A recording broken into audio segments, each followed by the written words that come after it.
Hello, my dear friends. You're in the Military with Summary channel, and today we will discuss the situation in the world on the 25th of April of 2026. Today we have lots of very interesting updates, so let's start. And first, we're going to talk about the conflict on the territory of Ukraine, because it's not just a regular 25th of April of 2026. Today is a historic day, and probably not just for Ukraine and for the Ukraine conflict. Today is a historic day for both the Russians, the Ukrainians, the Europeans, and of course the NATO alliance. So, and this is not because the Russians carry out one of the biggest attacks through the territory of Ukraine, and according to the Minister of Defense of the Russian Federation, the Russians used 666 air vehicles, and not because the city of Dnipro was significantly damaged with the Russian drones and missiles, and not because the Ukrainians struck back and the Ukrainians managed to damage the city, which is located 2,000 kilometers from the line of combat contact, not because of these things. Today is a historic day, because today, for the first time, not even from the beginning of the special military operation, but probably for the first time since the Russian independence of 1991, the Russians fought with the NATO forces, and that was officially recorded by the Romanian authorities. So today we had several reports, and these things are very interesting, so let's discuss everything in details, and let's think what is going to happen next. And when talking about this battle between the NATO aviation and the Russian drones, so first of all, I would like to remind you that today the Russians attacked the territory of Ukraine using hundreds of drones and dozens of missiles. And this picture was published today by different sources, and there are lots of lines. There are red lines, yellow lines, orange lines, but when talking about the battle between NATO and the Russian forces, of course, the most important and interesting lines are these ones, between the Zaporozhye and Crimea, the southern Kherson and Crimea, and the territory of Odessa. So as I see as of the 25th of April of 2026, some sources reported about the situation, but it seems that sources underestimate the situation with this episode on the border between Romania and Ukraine.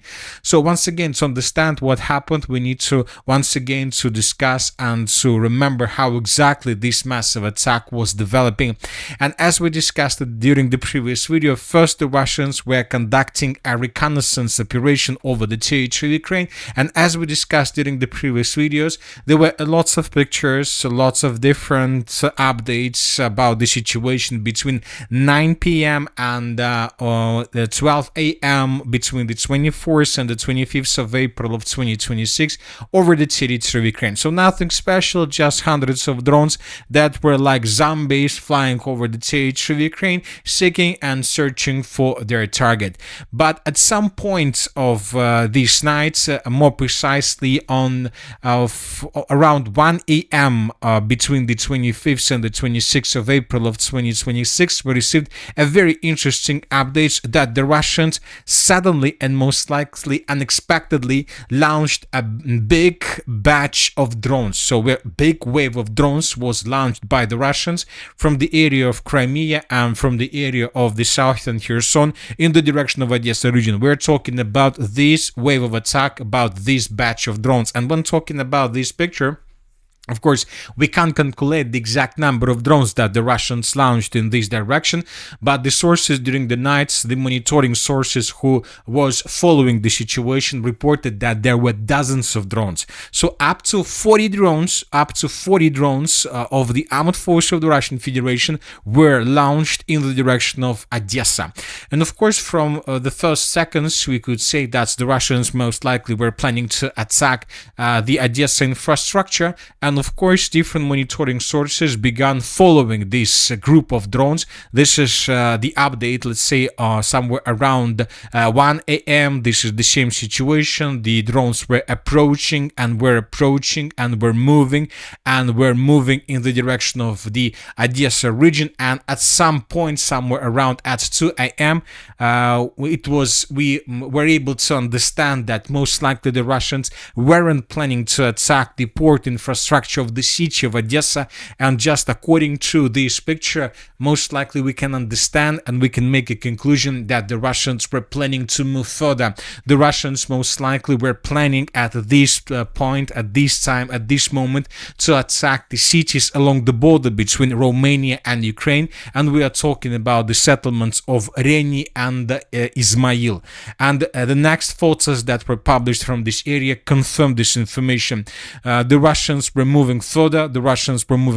And for example, from this angle, from this perspective, we see that the Russians somewhere at 2 a.m. approached these two cities, approached the border between Romania and Ukraine, and we see that not 2, not 3, not 4, not even 10 drones managed to do this, but according to different sources, according to monitoring channels, up to several dozens of drones of the armored forces of the Russian Federation managed to approach these two cities, the city of Ismail and the city of Reni, just with one purpose: to destroy everything that was located there. But the next picture tell us, and the next picture shows us that at some moment, somewhere at 2 a.m. and 20 minutes, the drones, these drones have disappeared. They disappeared.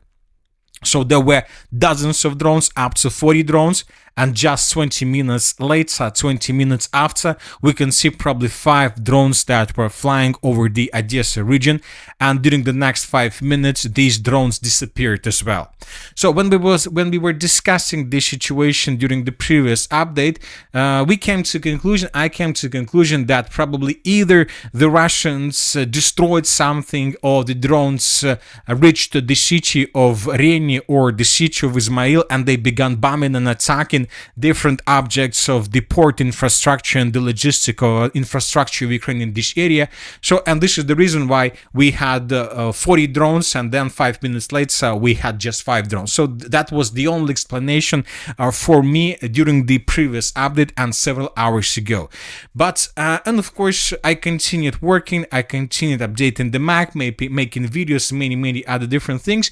But I noted that during the day, during the previous 24 hours, we haven't received almost anything from the Odessa region. And for example, in comparison, when talking about the Kiev region during the day and right after the Russians attacked the city of Bela Tserkva, we received this video where we can see a very big black smoke over the settlement, which confirms that the Russians attacked an object of energy infrastructure in this area, and there were no doubts that the Russians were attacking this territory with missiles and drones. And the same situation concerns the city of Dnipro in the Dnipropetrovsk region. As for this territory, as you can see, we received hundreds of videos from this area, lots of videos, lots of from different angles, from different parts of the city, and all these videos confirm just one thing, that the Russians indeed attacked the city of Dnipro significantly, using hundreds of drones and dozens of missiles. And when all these updates were published during the day, I was always asking myself a question: what is happening with the Odessa region? Why during the previous 24 hours we haven't received anything? Why the Russians used probably several dozens of drones to attack this region, but we haven't received anything? And somewhere at 5 or even 6 p.m. of the local time, we received the answer to this question. And first, this is the first report that was published by the Romanian authorities. British fighter jets have been authorized to shoot down Russian drones over Ukrainian territory near the border with Romania. According to Romanian Minister of Defense, a Eurofighter Typhoon detected a target 1.5 kilometers from the Ukrainian city of Reni in the Odessa region and received permission to destroy it. So this debris from one of the drones was found in Romania in the area near the border city of Galați. So this is the settlement of Galați, and some debris were found in the area of this settlement. So this is the first update that was published on this matter. And later we received another report. British fighter jets were given permission for the first time to shoot down Russian drones over Ukrainian territory near the border with Romania. The Romanian Defense Minister says, according to the Romanian Defense Minister, a Eurofighter Typhoon fighter jet made radar contact with a target at a distance of 1.5 kilometers from the Ukrainian city of Reni in the Odessa region and received permission to destroy it. According to information we have as of the evening of the 25th of April of 2026, the Minister of Defense of the United Kingdom denied every single statement that was made by the Minister of Defense of Romania. The United Kingdom is saying that they has nothing common with this situation. They are not connected with this situation along the border.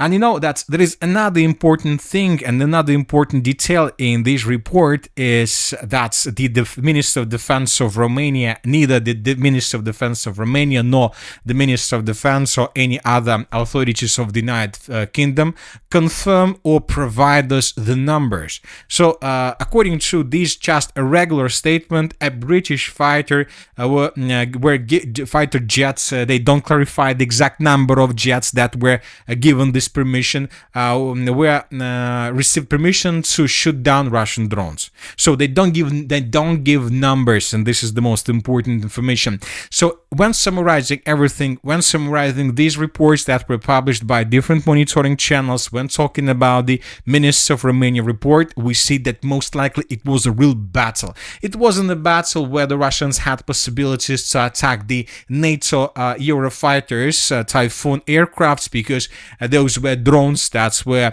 tasked to attack infrastructure. This was like some surface-to-surface drones, not like surface-to-air drones.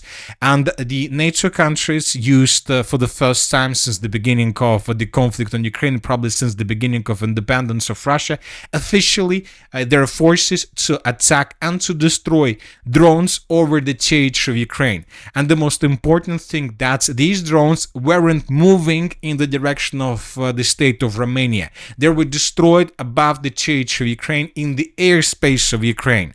So which means that for the first time since the beginning of the special military operation, since the beginning of the 1991, without any permission, without any fifth article of the NATO organization, without anything, NATO forces raised their aircrafts. They reached the border between Ukraine and Romania, and somewhere from these positions, these aircrafts destroyed drones of the armed forces of the Russian Federation in the number of approximately 50 units that were flying somewhere here, and they destroyed them. So they protected, they defended Ukraine, which means that today officially maybe a NATO country, maybe the NATO organization itself, but maybe some third party joined the conflict on the side of Ukraine. We need to understand that we wouldn't discuss the situation if there was just a drone of the Russian forces who was jammed by the Ukrainian electronic warfare equipment and was moved further in the direction of the territory of Romania, where this drone would be destroyed and brought down by the air defense forces of Romania. If this was the case, we wouldn't discuss this. But the case is completely different. Up to 50 drones, so from 30 to 50 drones of the armed forces of the Russian Federation were moving from the territory of Crimea in the direction of the city of Odessa. They crossed the Black Sea. They, let's say, outflanked the city of Odessa. They continued moving further in the southwestern direction, and they approached the city of Reni within 1.5 kilometers. So this is the city, and this is probably the distance somewhere here between the borders. And when they approached the city of Reni somewhere like this, they were destroyed by the NATO aircraft. So lots of questions. Of course, the most important question, whether the NATO countries did this for a reason, let's say to show the Russians that the NATO alliance is strong and that they will not allow the Russians anymore to attack any settlement along the border. This is the first scenario. Or the NATO countries and Ukraine itself were protecting something important on the territory of Reni. Because now these days, Zelensky is traveling around the world. He signs loans, agreements, he receives weapons, fuel, and many other things. Maybe this night, the European countries, NATO countries, brought something to the city of Reni that was supposed to move further and transferred further to the line of combat contact. The Russians discovered the situation, they decided to attack, and at some points, the NATO countries realized and they understood that they have no chances to save this cargo or to save missiles for Patriot systems, I don't know, and they were basically forced to raise their aviation with the purpose to protect something on the territory of the city of Reni. Who knows? But nobody knows what exactly happened there, but this is exactly the case. This is exactly the situation. And of course, as it is written by this author, Very interesting. If the British Air Force really had drones over Ukrainian territory, then without an adequate response from Russia, this could potentially open up opportunities for NATO to deploy its air defense systems on the border with Ukraine to protect its western regions from attacks by the Russian armed forces. And this is the most important thing, and this is something like a first step from the NATO countries. As of now, we see that both the Russians and the NATO countries don't want to give this situation a light. They don't want to light the situation. They don't want to discuss the numbers, because imagine yourself if the Minister of Defense of the Russian Federation stated that 200 of drones of the armed forces of the Russian Federation were destroyed by the NATO aircraft. So this would mean a war. So nothing special, just 3 letters. But we see that neither the Russians nor the NATO countries are using numbers. So they're trying to publish some updates in media, because some parts of these drones fell on the territory of Romania, because they are forced to make these statements and so on. But from the other side, we understand that most likely Romania doesn't want to be involved into this conflict, because the United Kingdom and their Eurofighters were used on the territory or in the airspace of Romania, which means that Romania is also a part of this battle with the Russian drones. But obviously the Romanians don't want to be a part of this situation. So maybe this is another reason why they revealed this information and published real update that those were the United Kingdom's aircrafts, but not the Romanians or not neither NATO. So very complicated situation. Of course, the Russians in the Kremlin right now are thinking what to do next, how to react, whether the Russians need to respond this situation or to make the situation as nothing happened. Who knows? But obviously right now they're thinking whether to use Oreshnik or not. Because once again, as was written in this article, the next step, if the Russians aren't doing anything, the next step, the NATO countries will completely secure the territory of Romania from the Black Sea towards the Rzeszów and towards the Poland border. And from these positions, the NATO countries will secure everything to the right and to the west of this blue line. And they will not even ask the Russians permission to destroy drones and missiles that are entering this territory. So this is the situation, and this is probably the biggest escalation of the previous 24 hours. And of course now generals, NATO generals and US generals, Ukrainian generals, everybody who is involved in the conflict in Ukraine is waiting just for one thing, whether the Russians are going to respond or not. Now let's return back to Ukraine, and once again, the Russians carried out the biggest attack. During the night, 666 air vehicles were involved, and according to information we have, the biggest number of explosions were recorded on the territory of the city of Dnipro. Lots of explosions. The Russians destroyed fuel depots, the Russians destroyed fuel bases, the Russians destroyed gas stations. So the Russians were trying to destroy the logistics and the Ukraine fuel capabilities through one of the most important logistic hub that Ukrainians use to support their contingent in the Zaporozhye direction. And it seems that the Russians managed to destroy lots of things, lots of very important things, and lots of objects of energy infrastructure, which means that in coming days the Russians in the Zaporozhye direction may intensify their offensive operation. As for the president of Ukraine, Zelensky, today he traveled to Azerbaijan, and through the president of Azerbaijan, Aliyev, he sent a message to the president of the Russian Federation that Ukraine is ready to meet with the Russians and the Americans on the territory of this neutral state. This is also a very important message. So this is not a message like Russia, you must surrender, otherwise bad things will continue. No. It seems that Zelensky came to Azerbaijan indeed seeking and searching for negotiations and seeking for truce, because he also understands that something bad is happening right now along the border and most likely on the territory. Who knows? Who knows what is in his mind? Anyway, let's wait and see what is going to happen next. Now let's move further and let's discuss the situation on the ground. During the previous 12 hours, 24 hours, during the previous day, we received lots of very important updates. And first we're going to talk about the northern directions, where according to information we have, the Russians, as a result of clashes, managed to establish complete control over the settlement of Bochkova.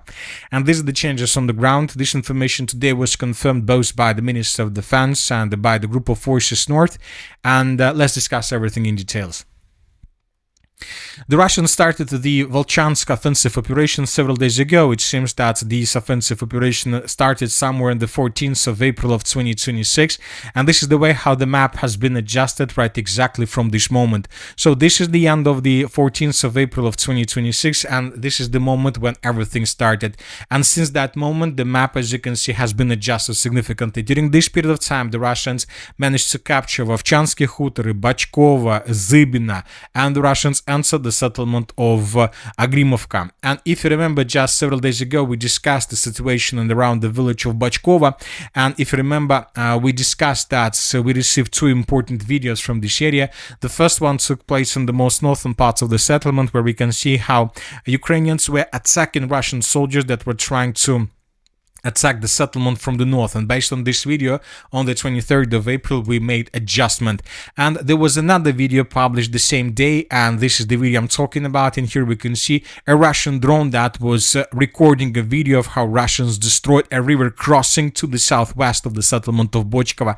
And when these two videos were published on the 23rd of April of 2026, we discussed and we came to the conclusion that most likely this territory would be taken within the next several days. And this is exactly what's happened. The Russians improved their position significantly, and this part of the Vovcha bridgehead is already under complete Russian control. Most likely in coming days, the Russians will finish the battle for this part of the Vovcha bridgehead, and then they will move further in the southeastern direction and in the southern direction, with the purpose to improve their position significantly in the northeastern part of Kharkiv region. So the biggest, the greatest, or the major Kharkiv offensive operation most likely begins. Another important area is the Slaviansk direction. During the previous 24 hours, additional changes on the ground were recorded in this area as well. And these are the changes. Here we have the most important things. The Russians answered the settlement of Alexandrovka right now from two directions, from the central part and from the northeastern part.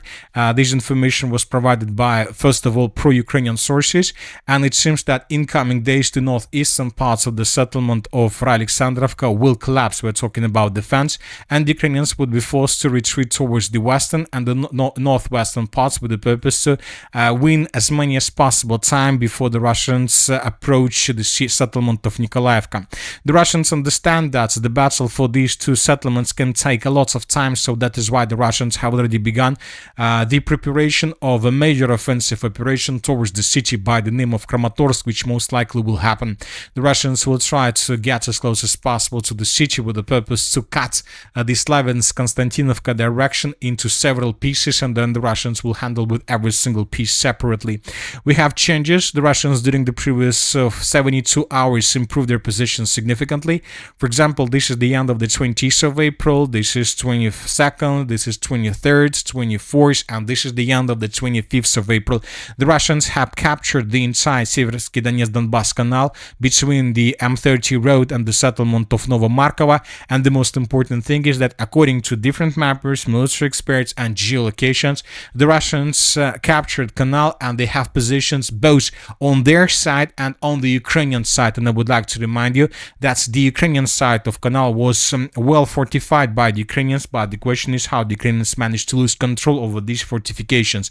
Now the Russians, using the former Ukrainian positions, have possibilities to advance further in the western direction and to get as close as possible to the heart of the Donbas Khark operation, the city of Kramatorsk, which is located in the middle between the northern flank of the city of Slovensk and the southern flank of the Konstantinovka-Drushkovka agglomeration.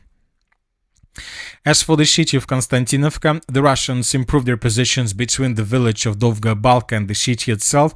These are the changes on the ground. This information was provided by pro-Russian sources, and I would like to remind you that during the previous days, the Russians, with drones, using drones, were suggesting and proposing Ukrainians to surrender. We have lots of episodes how Russians were dropping papers to the positions of the armed forces of Ukraine in this area, suggesting them to surrender. The Russians were doing this during the entire week, and most likely this action from the Russian side didn't bring any results, so that is why the Russians began offensive. First, they cut the logistic between these two settlements, and then from these positions the Russians will attack the settlement of Dovga Balka from 3, 4, or 5 directions in coming days. The clashes, very heavy clashes, are going to take place there. The Dobropolye direction, today several pro-Russian sources stated that as a result of crashes, the Russians managed to establish complete control over the settlement of Belitska. We have adjusted the map, we have added the gray zone, or we have added a contested area or infiltration zone, but if this information is correct, and this information was published by a very reliable source, this means that in coming days the Minister of Defense of the Russian Federation will confirm this, but most likely this is going to happen right before the May's holidays. At the same time, we received the video confirming that the Ukrainians still have positions on the territory of Zaporozhskaya mine and on the western parts of the settlement of Rodinskaya. In this video, we can see how Russians were attacking Ukrainian forces in this area. As for the Zaporozhye direction itself, during the previous 24 hours, we haven't received anything special. The only important thing is the Russians are bombing and attacking positions of the armed forces of Ukraine with artillery, with total flamethrower systems, with aviation, preparing the Zaporozhye direction before the beginning of the major Zaporozhye offensive operation, which most likely has already started. So the situation is quite complicated in Ukraine. And another important thing, we will discuss this within the next days. As of now, we are collecting information, but it seems that something also started on the territory of Africa. According to information we have, as you know, Africa has very good relations with Russia. We have reports that there are units of the Ministry of Defense of the Russian Federation. There is a Wagner Corps or something like this. And today, according to information we have, their position began offensive operation. Currently, there are very heavy clashes. It seems while the Russians are focused on Ukraine and while the Russians are focused on Iran, somebody decided to begin something on the territory of this state in the Western Africa with the purpose probably to force the Russians to leave this area. So in coming days, we will discuss the situation in this region as well. And that's it for today. The Military Summary channel reminds you we condemn any violence in the world. Thank you for watching. Subscribe to my channel, put your likes, join my Patreon, and have a good day. Bye-bye.